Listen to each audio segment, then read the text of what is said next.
नमस्कार, news now में आप सभी का स्वागत है। मैं हूं आपके साथ में बैजू अग्रवाल। लोकसभा चुनाव के परिणाम सामने आ गए हैं और अब दिल्ली में सरकार गठन को लेकर जो है ज़ोर शोर से तैयारियां चल रही है। बंगाल में भी इस बार ज़बरदस्त जो है चुनावी प्रचार हुआ और उसके बाद जो परिणाम आए हैं वह चौंकाने वाले हैं, क्योंकि भारतीय जनता पार्टी के और से जो है बंगाल में 35 सीटों का लक्ष्य रखा गया था और देश के प्रधानमंत्री नरेंद्र मोदी ने धुआंधार प्रचार किया था बंगाल में, लेकिन उनकी एक न चली और आखिरकार बंगाल की जनता ने ममता बनर्जी के नाम पर ही अपनी मोहर लगाई। और हम बता दें कि इस बार बंगाल में तृणमूल कांग्रेस को 29 सीट मिली है, वहीं भाजपा को सिर्फ 12 सीटों से संतुष्ट होना पड़ा।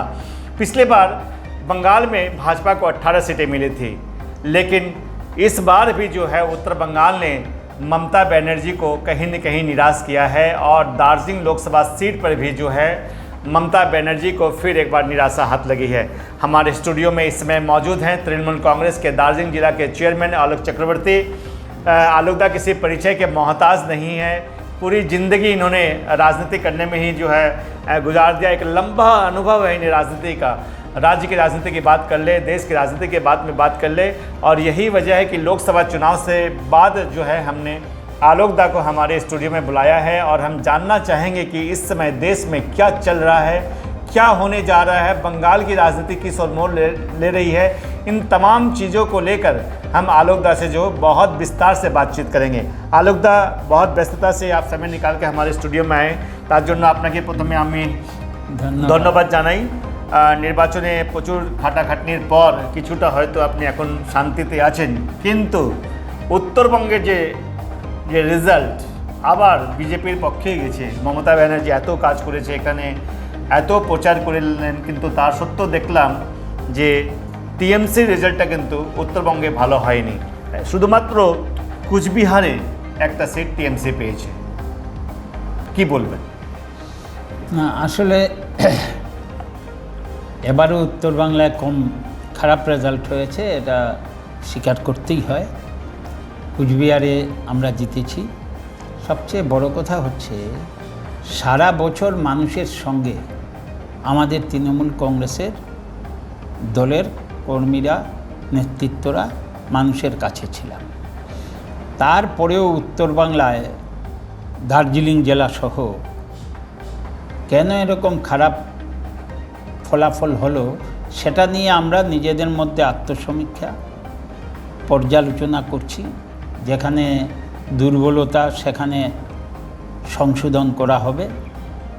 এছাড়া আমাদের কিছু কিছু, যেমন ধরুন আমরা 2 বছর আগে শিলিগুড়ি কর্পোরেশনে জয়লাভ করেছি, মানুষ আশীর্বাদ করেছে, 37টা সিট আমরা পেয়েছি। তারপরে পঞ্চায়েতটাও আপনারা, তারপরে মহকুমা পরিষদ, পঞ্চায়েত এলাকায়ও আমরা খুব ভালো ফল করেছি, আমরা দিদির হাতে তুলে দিয়েছিলাম। আমার মনে আছে এই স্টুডিওতে বসেই পঞ্চায়েত নির্বাচনের পর মুহূর্তে আমি বলেছিলাম যে দিদি যখন কর্পোরেশনের নির্বাচনের ফলাফল ঘোষণার দিন শিলিগুড়িতে এসেছিলেন, একদম পরের দিন উত্তরকন্যায় যখন ফটো সেশন চলছিল আমাদের বিজেতাদের সঙ্গে, সেখানে আমিও উপস্থিত ছিলাম। তখন দিদিকে বলেছিলাম, দিদি এবার আমরা মহকুমা পরিষদটাও আপনার হাতে তুলে দেব, এবং আমরা তুলে দিতে পেরেছি। একদম তার পরবর্তী পর্যায়ে আমরা লোকসভা নির্বাচনে আশা করেছিলাম ভালো ফল করব, কিন্তু লোকসভা নির্বাচন দার্জিলিং জেলায়, বিশেষ করে বলছি, দার্জিলিং জেলায় পাহাড়ে অনিত থাপা ক্যান্ডিডেট ঘোষণা করেছে, আমাদের প্রার্থী হিসাবে করেছে, কিন্তু পাহাড়ে জুরাফুল চিহ্নটা সঠিকভাবে মানুষের কাছে পৌঁছায়নি। আলোকদা, আমি দার্জিলিং ব্যাপারে পরে আসবো। আমি প্রথমে দ্বিতীয় কথা, আমি আসছি উপর থেকে আসছি, কারণ প্রত্যেকবার আমরা হেরে থাকি দার্জিলিংয়ের উপর।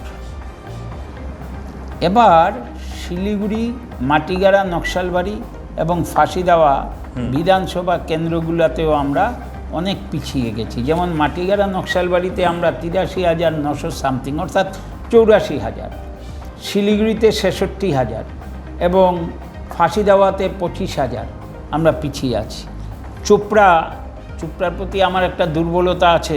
সেখানে ট্রেড ইউনিয়ন আমি গুড়াপত্তন করেছি। চোপড়া আজকে চা বাগান অধ্যুষিত এলাকা, সেখানে ইউনিয়নের জন্মলগ্ন থেকে আমি ছিলাম, এবং যার জন্য হামিদুলও কখনো কখনো সভা সমিতিতেও বলে যে তার রাজনৈতিক গুরু অলোক চক্রবর্তী। তো চোপড়া আপনাদের সাথেই রয়েছে? চোপড়া আমাদের 92,000-এর উপরেও লিড দিয়েছে। তো শিলিগুড়িতে আমরা যেভাবে হারলাম এটা আমরা আশা করি প্রথম, কিংবা মাটিগাড়া নকশালবাড়িতেও আমরা বিগত লোকসভায় অনেক পিছিয়ে ছিলাম, 4,17,000-এ পিছিয়ে ছিলাম টোটাল দার্জিলিং কনস্টিটিউয়েন্সিতে। সেখানে এবার যোগ করলে দেখা যাবে 1 লক্ষ সামথিং ভোটে আমরা। অলোকদা, আমি আপনার কাছে আসবো। আপনি নির্বাচনের পরে পরে এবং রেজাল্টের ঠিক আগে আপনার সাথে আমার খুব বিস্তারিত আলোচনা হচ্ছিল আপনার অফিসে বসে, এবং সেদিনকে আপনি আমাকে বলেছিলেন যে আমরা কিন্তু মাটিগাড়ার নকশাটা কিন্তু মেকআপ করে দেবো। হ্যাঁ, বলেছিলেন চোপড়া দিয়ে মেকআপ করব, এটা আমি বলেছিলাম। এবং আমার আশা ছিল চোপড়ার থেকে যে লিডটা পাবো সেটা দিয়ে আমরা মাটিগাড়া, ফাঁসি দেওয়া মেকআপ করব। পাহাড় থেকে যে লিডটা আসবে সেটা দিয়ে শিলিগুড়িতে এত বেশি আমি ধারণা করতে পারিনি। শিলিগুড়িতে 66,000 আমি ধারণা করতে পারিনি। তো শিলিগুড়িতে ভাবছিলাম পাহাড় থেকে যে লিডটা আসবে সেটা নিয়ে আমরা শিলিগুড়ি মেকআপ দিতে পারবো, তাহলে আমরা আমাদের বিজয়ের জায়গাটায় পৌঁছাতে পারবো। আমি অসংখ্যবার পাহাড়ের নেতাদের সঙ্গে আলোচনা করেছি, বৈঠক করেছি, কথা হয়েছে। আমি তাদের কাছে জানতেও চেয়েছিলাম কত লিড দেবে, কিন্তু তারা সঠিক অর্থে কিছু বলতে পারেনি। বলছে আমরা জয়ী হব, পাহাড়ে জয়ী হব, এইটুকু। সবচেয়ে বড় কথা হচ্ছে আত্মসমীক্ষা করা দরকার। এই কারণে আমরা শিলিগুড়িতে হারলাম কেন? সারা বছর মানুষের পাশে আছি, কর্পোরেশন থেকে যথাযোগ্য মানুষের সেবা করে যাচ্ছে, তারপরেও হারছি কেন? আমি সেখানে আসছি অলোকদা। কেন আমরা দেখেছি যে নির্বাচন ঘোষণার আগে থেকেই তৃণমূল কংগ্রেসের নেত্রী পাপিয়া ঘোষ গ্রামে গ্রামে যেভাবে প্রচার শুরু করলেন, আর ফেসবুকে যেভাবে ওনার প্রচারটা আমরা দেখলাম, তা সত্ত্বেও দেখলাম যে গ্রামীণ এলাকা, মানে এই ছোটো ফাঁসিদাও তো গ্রামীণ এলাকাই আমি বলবো, মাটিগাড়া, নকশালবাড়ি, ম্যাক্সিমাম গ্রামীণ এলাকা, সেখানে এত খারাপ রেজাল্ট হওয়ার কারণটা কি? না, আমরা এটা কোথাও কি দলের মধ্যে একটা গোষ্ঠী দ্বন্দ্বে কোনো অস্বীকার করার উপায় নেই। গোষ্ঠীদ্বন্দ্ব না, সুচারুভাবে যে নির্বাচন পরিচালনা করা দরকার ছিল সেটা করা হয়নি, এটা অস্বীকার করার উপায় নেই। কারণ এইমাত্র তুমি বললে যে আমাদের প্রেসিডেন্ট প্রচণ্ড খাটাখাটনি করেছে, প্রচণ্ড খেটেছে, আমরাও বলছি। কিন্তু মনে রাখতে হবে আত্মকেন্দ্রিক প্রচার আত্মঘাতীর সামিল হয়, যেটা তুমি বলছিলে। তাহলে কি আপনি বলতে চাইছেন যে এই হারটা? না, আরও বলছি, সংসদীয় রাজনীতিতে কেমন করে খেললো সেটা কেউ দেখবে না, গোল হলো কিনা সেটা দেখবে। একদম, আমি এর আগের বক্তব্যেও সেটা বলেছিলাম। এবার আমি নিজে বলছি, আমাদের কিছু সিদ্ধান্ত সর্বসম্মতভাবে নেওয়া উচিত ছিল, আমাদের সমন্বয়টা আরও বেশি করে করা দরকার ছিল, কেন্দ্রীয় নেতৃত্বের আলাদা করে প্রচার পর্বের দায়িত্ব দেওয়া উচিত ছিল, বিভিন্ন অ্যাসেম্বলির মাথায় এক একজন নেতৃত্বের উপর দায়িত্ব দেওয়া দরকার ছিল। এ ধরনের কিছু দুর্বলতা আছে বলেই তো আমরা মানুষের আশীর্বাদ পাই না, আমরা ইলেকশনে হারতে হয়েছে আমাদের। তো আমার মনে হয় আগামী দিনে এইসব ভুলগুলো আমরা শুধরে দিয়ে মানুষের দরজায় যাব। আমরা দেখলাম যে কর্পোরেশন নির্বাচনে শিলিগুড়ির মানুষ 2 হাতে আপনাদেরকে আশীর্বাদ করেছিলেন, প্রত্যেকটা ওয়ার্ডেই তৃণমূল কংগ্রেস লিড দিয়েছে। কিন্তু এবার যা দেখলাম লোকসভা নির্বাচনে, শিলিগুড়ির শুধু 6 নম্বর ওয়ার্ড ছাড়া বিজেপি প্রত্যেকটা ওয়ার্ডে ব্যাপক হারে লিড নিয়েছে। কোথায় ঘাটতি রয়েছে টিএমসির, কি মনে হয়? এটা সাংগঠনিক বিষয় আছে কিছু, সেটা আমি এখানে বসে বলবো না। আগামী 8 তারিখে আমাদের নেত্রী মমতা ব্যানার্জি আমাদের কলকাতায় ডেকে পাঠিয়েছেন, সেখানে সভা আছে, সেখানে আমরা বলবো আমাদের সাংগঠনিক ভেতরের খবর, কি হয়েছে না হয়েছে। তবু এটুকু বলতে পারি, নির্বাচনে আমরা কম ভোট পেলেও মানুষের যে সেবা প্রদান করা হয় সেটাই কোনো ঘাটতি থাকবে না। এটা কিন্তু নেত্রীর আদেশ প্রত্যেকের কাছে শিরোধার্য। এখানে কর্পোরেশনে যারা রয়েছে, বিশেষ করে যারা কাউন্সিলর বা এমএমআইসি রয়েছে, আরও তাদের সক্রিয় থাকা উচিত ছিল আমার মনে হয়। আমাদের নেতৃত্বে যারা আমরা আছি, আমাদের আরও বেশি করে সিদ্ধান্ত নেওয়ার আগে সর্বসম্মত সিদ্ধান্ত, সবাইকে নিয়ে সিদ্ধান্ত নিলে আরও ভালো হতো। সে কিছু কিছু ঘাটতি তো আছেই। না অলোকদা, 2019-এর লোকসভা নির্বাচনে আমরা দেখলাম রাজু বিষ্টা এখান থেকে 4,17,000 ভোটে জিতেছিলেন, কিন্তু এবার মার্জিনটা 1,78,000 প্রায়। হ্যাঁ, অনেকটাই কমে আসছে মার্জিন। আপনারা না 19-এ আমরা কিন্তু কর্পোরেশনে ছিলাম না বা মহকুমা পরিষদে ছিলাম না। আমরা কিন্তু এবার কর্পোরেশনেও আছি এবং মহকুমা পরিষদে। একটা বেনিফিট আপনারা পেয়েছেন নিঃসন্দেহে। আমরা কাজ করেছি মানুষের কাছে। 19 সালে যা ডিফারেন্স ছিল, 4,17,000 ছিল। তো সে জায়গায় কমিয়ে আজকে 1,78,000 সামথিং আমরা করেছি, মেকআপ হয়েছে নিঃসন্দেহে। এবং আমার মনে হয় আগামী 2026-এর মধ্যে আমরা সেই যে দুর্বলতা কাটিয়ে আমরা 26-এ মানুষের দরজায় গিয়ে মানুষের আশীর্বাদ নিতে পারব। টিএমসি যারা লোকাল নেতারা আছেন বা কর্মী সমর্থকরা আছে, তারা একটা অভিযোগ তুলছেন যে পাপিয়া ঘোষ গ্রামের নেতাদেরকে বেশি গুরুত্ব দিতে গিয়ে শহরের যারা নেতা ছিলেন তাদেরকে বেশি গুরুত্ব দেননি, তারও একটা ইম্প্যাক্ট এই নির্বাচনে অনেকটা পড়েছে। এটা কি সত্যি? পাপিয়া চেষ্টা করেছে সবাইকে নিয়ে চলার, চেষ্টা করেছে। এবং আমাদের সাংগঠনিক ব্যাপারে আমাদের রাজ্য নেতৃত্ব ওয়াকিবহাল, এইটুকুন বলতে পারি। তবে পাপিয়া যেভাবে চেয়েছে সবাইকে নিয়ে চলার, গৌতমও আমাদের চেষ্টা করেছে, গৌতম দেব সেও চেষ্টা করছে সবাইকে নিয়ে চলার। প্রত্যেকটা প্রোগ্রামে গেছে, পরিশ্রম করেছে সবাই, আমরা পরিশ্রম করেছি। এই রেজাল্টের পরে কি মমতা ব্যানার্জি ফোন করেছিলেন কি আপনাকে? ফোন হয়নি। আমরা যে নির্দেশ পেয়েছি সেটা হচ্ছে আগামী 8 তারিখে কলকাতায় কালীঘাট অফিসে আমাদের সঙ্গে বৈঠকে বসবেন। অথবা ভাই, উত্তরবঙ্গ নিয়ে আমি জানতে চাবো। উত্তরবঙ্গে 2011-র পরে রাজ্যে মমতা ব্যানার্জি সরকার আসার পরে আমরা দেখি যে উত্তরবঙ্গ যতটা বঞ্চিত ছিল, তারপরে মমতা ব্যানার্জি যে হারে উন্নয়ন করেছেন, অনেক উন্নয়নের কাজ। তা সত্ত্বেও কেন বারবার মানুষ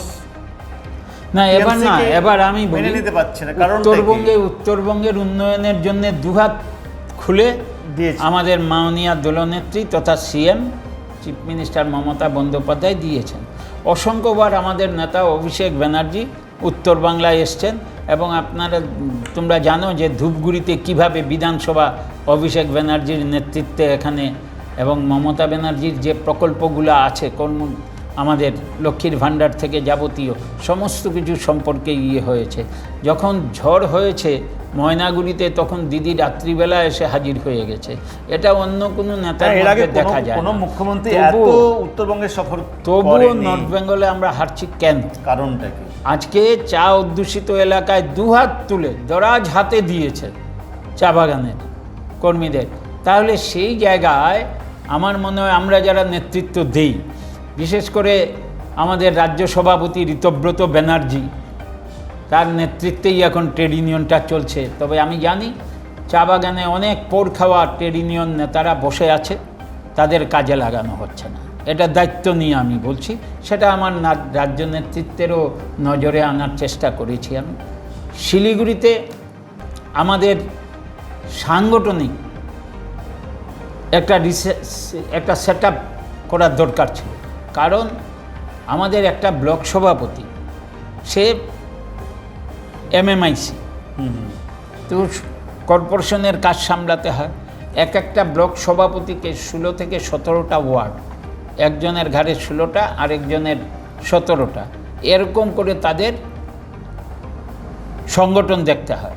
সে জায়গায় আমরা জেলার মধ্যেও আলোচনা করেছিলাম, আমরা রাজ্য নেতৃত্বকেও বলেছিলাম এখানে ব্লক আরও বাড়াতে হবে, ভাঙতে হবে, 7টা 6টা করে করে একটা ব্লক তৈরি করতে হবে। এই ধরনের কিছু আমাদের ঠিক করতে হবে আমার মনে হয়। কেননা আমরা দেখলাম যে এই নির্বাচনে বিজেপি যেভাবে প্রচার করেছে, আর দেশের প্রধানমন্ত্রী নরেন্দ্র মোদী কত জনসভা, কত রোড শো করেছে, এবং রাজ্যের যে দুর্নীতি, শিক্ষা বিভাগের দুর্নীতি হোক বা বিভিন্ন যে দুর্নীতি, সেটাকে একটা বড় ইলেকশন ইস্যু বানিয়ে যেভাবে তারা প্রচার করলেন, তারপরও আমরা দেখলাম যে দক্ষিণবঙ্গে কিন্তু মানুষ বিজেপিকে প্রত্যাখ্যান করেছে। 21 সালেও কেন কেন উত্তরবঙ্গে তার প্রভাবটা পড়েনি? এটাই পর্যালোচনা করা হবে আমাদের মধ্যে, কেন এটা হলো। তাহলে প্রচারে আমরা পিছিয়ে আছি। আমরা মানুষের হয়তো যেসব কর্মসূচি আছে, যেসব প্রকল্প আছে, সেটা পৌঁছাতে পেরেছি। মমতা ব্যানার্জি প্রচারে হয়তো আমরা প্রচুর করেছেন, না, আমাদের রাজ্য নেতৃত্ব তো করেছেন। যার এই যে মেকআপ করেছি আমরা, বিভিন্ন জেলায় মেকআপ করেছি, তো প্রচণ্ড মেকআপ করা হয়েছে। এটা তো আমাদের নেত্রী এসে এখানে পদযাত্রা করেছেন, আমাদের নেতা অভিষেক ব্যানার্জি সভা করেছেন, যার জন্য তো এটা মেকআপ করতে পেরেছি। ভাবা যায় 4,17,000 এটাকে যদি ডিঙাতে হয়, তাহলে আমাকে কত পেতে হবে? 8 লাখ সামথিং পেতে হবে একদম। তাহলে সেখানে আমরা 1,78,000 এসে ঠেকেছি। আমি জলপাইগুড়ির ক্ষেত্রেও বলছি, জলপাইগুড়িতেও চা বাগান অধ্যুষিত এলাকা রয়েছে এবং শহরাঞ্চল থেকে আমরা কম ভোট পেয়েছি, সেখানের প্রার্থী নির্মল রায় নিজেই বলেছেন আমাদের। আর আলিপুরদুয়ার চা বেষ্টিত এলাকা, আলিপুরদুয়ারে আমাদের প্রকাশ ছিল ক্যান্ডিডেট। সেখান থেকে যেটা আমরা শুনতে পেরেছি যে ওখানে বিজেপি প্রচুর বিহাইন্ড দ্য স্ক্রিন অনেক গেম খেলেছে, অনেক টাকা পয়সা লেনদেন এইসব করেছে। এইসব করে ভোটটা রাতারাতি চেঞ্জ করার চেষ্টা করছে। সর্বোপরি যেটা হচ্ছে সিপিএম পার্টির যে ভোট, তুমি দেখো সিপিএম কত পেয়েছে। আমার কাছে সমস্ত বুথ ওয়াইজ ডাটা আছে। সিপিএমের ভোটটা ওরা দিয়ে দিয়েছে বিজেপিকে। কংগ্রেসের সব ভোট বিজেপিকে দেয়নি, এটা বলে লাভ হবে না। কংগ্রেসের কিছু ভোট টিএমসির দিকেও এসছে। কিন্তু আমার হিসাবে, আমি ভুল হতে পারি, কিন্তু আমার মনে হয় কিন্তু সিপিএমের ভোটটা ওরা কিছুদিন আগে আমাদের এখানকার বিজেপির বিধায়ক শঙ্কর ঘোষ ওপেনলি স্টেটমেন্ট করেছিল, সিপিএমকে অনুরোধ করেছিল বামপন্থী, কেন সে একসময় বামপন্থী দলে ছিল, সিপিএমে ছিল। সে নিজেই আবেদন জানিয়েছিল আপনারা ভোটটা নষ্ট করবেন না ইয়েকে দিয়ে, জোট প্রার্থীকে দিয়ে, আপনারা এটা আমাদের দিন। নিশ্চয়ই সেটা সংবাদ মাধ্যমে তোমরাও এটা প্রচার করেছো। তো আমার মনে হচ্ছে সিপিএমের ভোটটা, এই ভোটটা বিজেপিতে নেই। কিন্তু সিপিএম আর কংগ্রেসের জোট হয়েছিল, কেন তারা বিজেপিকে ভোট দিতে গেল? কারণটাকে এর পেছনে একটা জিনিস আমার মনে হয়, সিপিএমের বামের ভোট রামে 2021 সালে 2019 সালেও গেছে। আজকে বামপন্থীদের অবস্থা কোন জায়গায় দাঁড়িয়ে আছে? বুথ ওয়াইজ রেজাল্ট আমার কাছে রয়েছে। বুথ ওয়াইজ করলে দেখা যাবে সিপিএমের ভোট যে বিজেপিতে গেছে, এটা প্রমাণ। তো আসলে ডানপন্থী রাজনীতি ধারক বাহক এই মুহূর্তে আমাদের মমতা বন্দ্যোপাধ্যায়। আজকে মমতা বন্দ্যোপাধ্যায়কে হেয় করার জন্য, হারিয়ে দেওয়ার জন্য তারা এই অপকৌশল নিয়েছে। তাতে লাভ হয়েছে কি? আজকে সিপিএমের একজনও জিততে পেরেছে। দিদি তো বলছিল, যখন ইন্ডিয়া জোট হয়, বলেছিল ঠিক আছে 2টো সিট দেওয়া হচ্ছে তোমাদের, তোমরা জোটের মধ্যে থাকো। কংগ্রেসকে বলা হয়েছিল, কংগ্রেস আসেনি সেখানে। দর্শক বন্ধু, আমরা অলোক চক্রবর্তীর কাছে আরও বিস্তারিতভাবে জানবো উত্তরবঙ্গের রাজনীতি নিয়ে। অলোকদা, উত্তরবঙ্গের রাজনীতিতে রাজবংশী, আদিবাসী, নেপালি ও চা বাগান শ্রমিকদের কিন্তু একটা বিরাট ভূমিকা আছে। নিশ্চয়ই 2011-তে যখন টিএমসি রাজ্যে আসে, তারপরে আমরা দেখেছি যে রাজবংশীদের জন্য মমতা ব্যানার্জি অনেক কিছু ঘোষণা করেছেন, আদিবাসীদের জন্য করেছেন, বিশ্ববিদ্যালয়, কৃষি বিশ্ববিদ্যালয় থেকে শুরু করে একেবারে চা বাগানের জন্য উনি অনেক কিছু করেছেন। অনেক কি কারণ যে এখনো এসব যে রাজবংশী, আদিবাসী, নেপালি চা বাগানের শ্রমিকরা আজও তৃণমূল কংগ্রেসকে আমি বললাম না, বিজেপি পয়সার খেলা খেলেছে। তুমি দেখেছো নির্বাচনের আগে কিছু কিছু গাড়িতে ধরা পড়েছে, টাকা পয়সা নিয়ে যাচ্ছে, সব বিজেপির লোকরা। তারা বিভিন্ন জায়গায় টাকা পয়সা দিয়ে চেঞ্জ করার চেষ্টা করেছে। গরিব মানুষ, দারিদ্র্য সীমার নিচে বা দারিদ্র্য সীমায় যারা থাকে, তাদের যদি নির্বাচনের আগে টাকা পয়সা দিয়ে চেঞ্জ করানোর একটা চেষ্টা করে বিজেপি বরাবর, এবারও সেটা চেষ্টা করেছে। কয়েকটা এলাকায়, রাজ্যের বিভিন্ন এলাকায় ধরাও পড়েছে, অনেক টাকাও উদ্ধার করেছে। সেটা তো খবর কাগজেই বেরিয়েছে, সবাই জানে। তো উত্তরবঙ্গে যে রেজাল্টটা এতটা খারাপ হয়েছে, মমতা ব্যানার্জি নির্বাচনের আগে আমরা দেখেছি দিনের পর দিন উত্তরবঙ্গে নিজের ক্যাম্প লাগিয়ে প্রচার করেছেন, তারপরে এই রেজাল্ট। তারপরে কি দিদি কোনো ফোন করে উত্তরবঙ্গের যারা লিডার আপনারা তাদেরকে কিছু না, আজকে বিজেপি যে হারে প্রচার করেছে, পয়সা খরচ করেছে, তার প্রতিবাদে সোচ্চার হয়েছেন আমাদের নেত্রী মমতা বন্দ্যোপাধ্যায়, আমাদের নেতা অভিষেক বন্দ্যোপাধ্যায়। আমাদের পাওনা গন্ডা আটকিয়ে রেখেছিল, সেটা রাজ্য থেকে দেওয়া হয়েছে। 100 দিনের কাজের টাকা, আবাস যোজনার টাকা আটকে রেখে দিয়েছে। তো এই টাকাগুলা কেন্দ্র কিন্তু আমাদের দেয়নি। তারপরেও দিদি কিন্তু আমাদের লক্ষ্মীর ভাণ্ডারের টাকা বাড়িয়েছেন বা অন্যান্য ক্ষেত্রে করেছেন। রাস্তাঘাট তৈরি করা হয়েছে, সব কিছু মানে দেদার হাতে দেওয়ার পরেও মানুষ কেন ভোট দেয়নি, সেটা তারা একটা স্বপ্ন দেখেছিল। আমার মনে হয় বিজেপি যে স্বপ্ন দেখিয়েছিল, বিশেষ করে নরেন্দ্র মোদী তো ভগবানের অবতার হয়ে গেছিলেন। তো আজকে সেই শিক্ষাও নরেন্দ্র মোদী পেয়েছেন। আমার মনে হয় আগামীতে আমরা মাথা উঁচু করে বলতে পারবো উত্তর বাংলার মানুষ নির্বাচনের মধ্য দিয়েই তৃণমূল কংগ্রেসের সঙ্গে থাকবে, এটা কিন্তু বলতে পারি। সাউথ বেঙ্গলে যেভাবে টিএমসির ভালো রেজাল্ট হয়েছে, রাজ্যের বিভিন্ন দুর্নীতি নিয়ে বারবার বিজেপি প্রচার করে গেছে, প্রধানমন্ত্রী নিজেও বারবার টিএমসি এবং মমতা ব্যানার্জির উপরে আক্রমণ করেছেন প্রচারে, তারপরেও এত সাফল্য। আমি তো বললাম কিছু দুর্বলতা নিঃসন্দেহে আমাদের সংগঠনে রয়েছে। সমন্বয়ের অভাব ছিল, সেটা ফিল করেছি আমরা। যারা আমাদের অনেক কর্মীরা বসে আছে, তাদের আমরা ঠিকমতো কাজে লাগাতে পারিনি। এসব ঘটনা তার কারণ। তারপরে যে প্রচারটা হয়েছে, আমি প্রচারে গেছি, আমি মানুষের কাছে পৌঁছাবো। আমি যদি দলকে প্রচারে না নিয়ে নিজেকে প্রচারে নিয়ে আসি, মানুষ কি বুঝে না? মানুষ কি বোকা? এই ধরনের তারাও আমাদের একটা শিক্ষা দিয়েছে। তলদা, রাজ্যে প্রধানমন্ত্রী যেভাবে প্রচার করলেন, তারপরে দেখলাম যে 18 থেকে 12তে নেমে আসলেন। এটা তো 21-এও বলছিল 200 পার, এবার বলছিল 400 পার।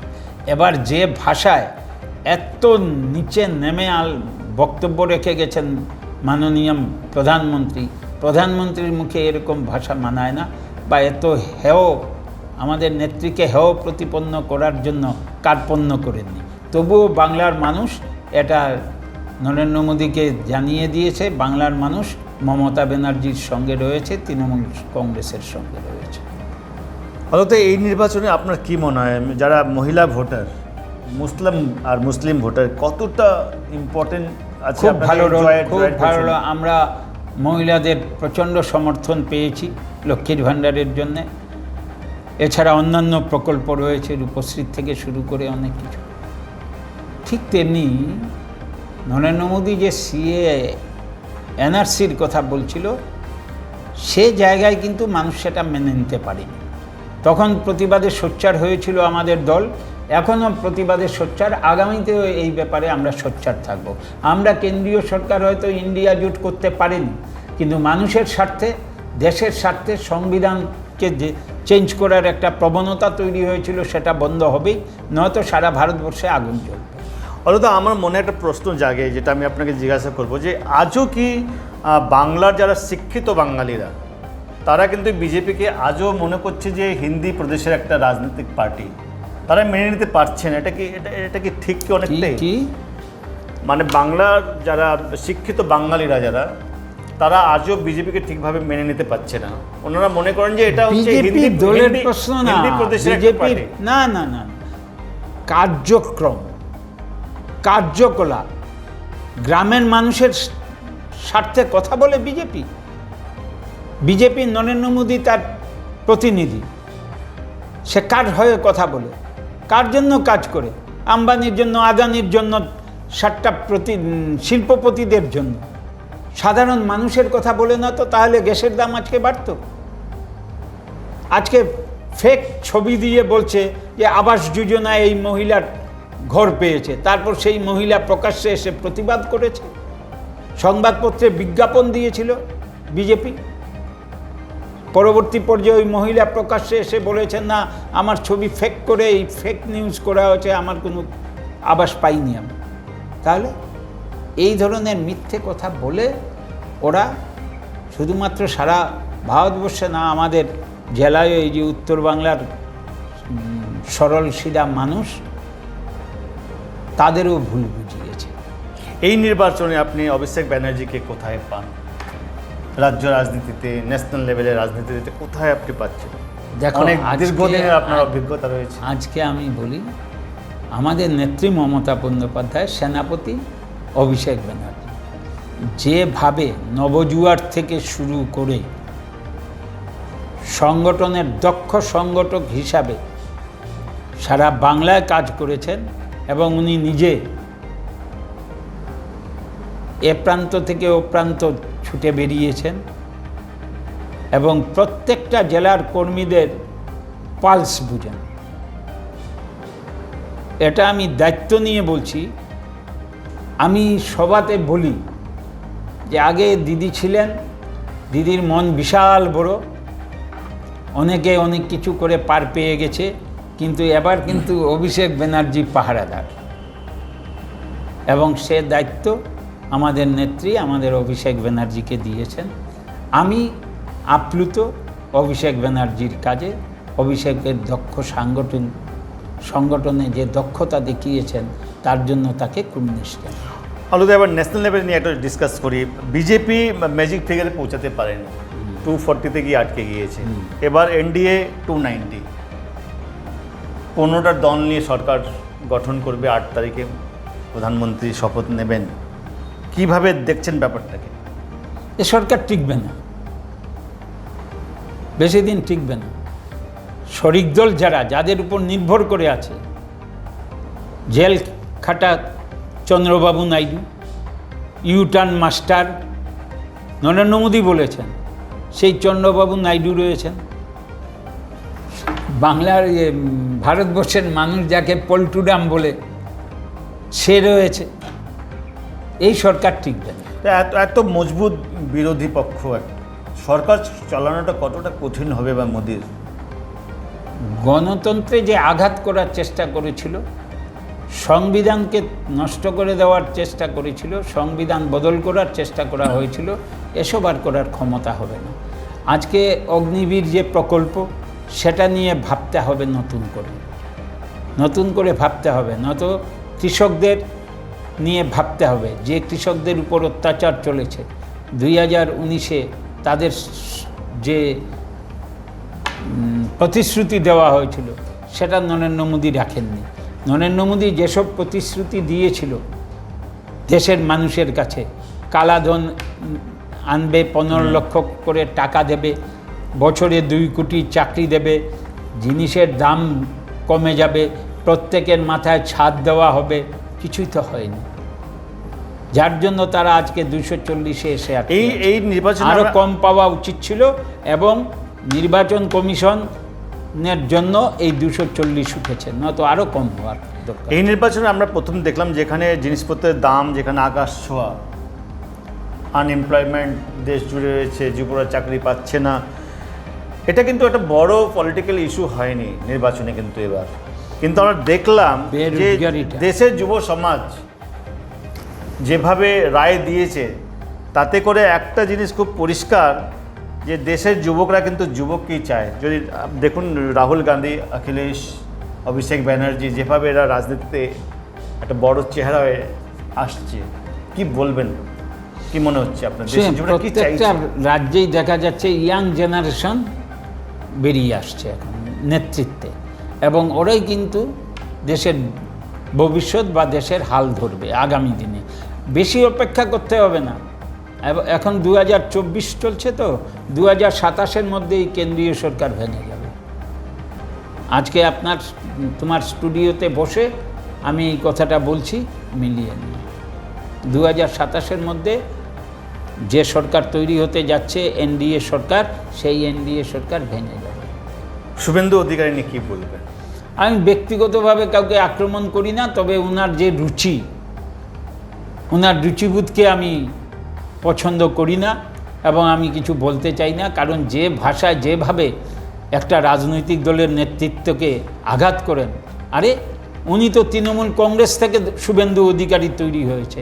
আজকে বাইরে গিয়ে যেভাবে সে আমাদের নেত্রী সম্পর্কে বলে বা আমাদের নেতা অভিষেক ব্যানার্জি সম্পর্কে বলে, সেটা রুচির পরিচয় দেয় না। ভদ্রলোকের কথা না এটা, তার ভাষা জ্ঞানটা বদলাতে হবে। আজকে বিজেপির অবস্থা কোন জায়গায় এনে দাঁড় করিয়েছে, তার জবাব তার দলকে দিতে হবে। এটা তো অস্বীকার করার উপায় নেই। দিলীপ ঘোষ সংগঠনটাকে একটা জায়গায় নিয়ে এসেছিলেন, কিন্তু এখন এ নিয়ে আমাদের মাথা ব্যথা নেই। আমি শুধু বলবো, শুভেন্দু অধিকারী তৃণমূল কংগ্রেসে থেকে বিভিন্ন দপ্তর, তিনটা দপ্তর ছিল তার হাতে, 8টা জেলা ছিল তার হাতে। এই আমাদের নেত্রী মমতা বন্দ্যোপাধ্যায় দিয়েছিলেন, কিন্তু আমাদের দলের সঙ্গে বেইমানি করে উনি চলে গেলেন বিজেপিতে।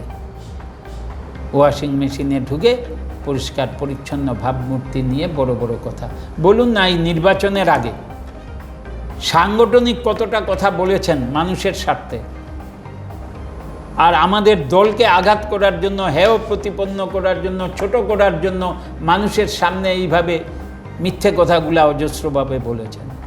নতুন করে তৈরি করলেন একটা এপিসোড সন্দেশখালি। মানুষকে এত বোকা ভাবে বিজেপি, হ্যাঁ, মানুষ বুঝতে পারে না।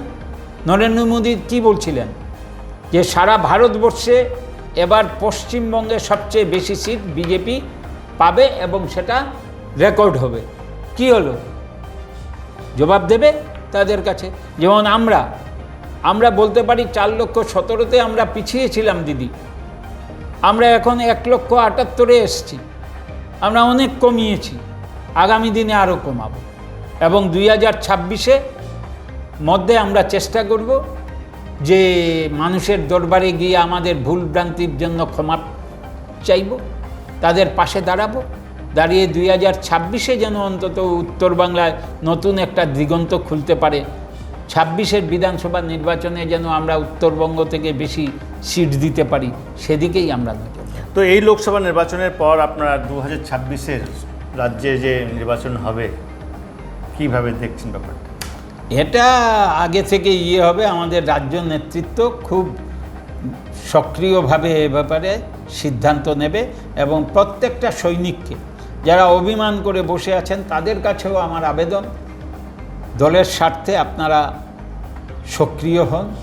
আমাদের ভুলভ্রান্তি কিছু থাকলে সেটাও ধরিয়ে দিন। আর যারা নিজেরকে দলের ঊর্ধ্বে ভাবার চেষ্টা করছে, সেটা থেকে বিরত থাকেন। মানুষের স্বার্থ না দেখে নিজের স্বার্থের দিকে নজরটা একটু কম দিন, সেবামূলক কাজ আরও বেশি করে করুন। এটাই আমাদের দলের তরফ থেকে তাদের কাছে আমাদের আবেদন থাকবে, অনুরোধ থাকবে, নির্দেশ থাকবে।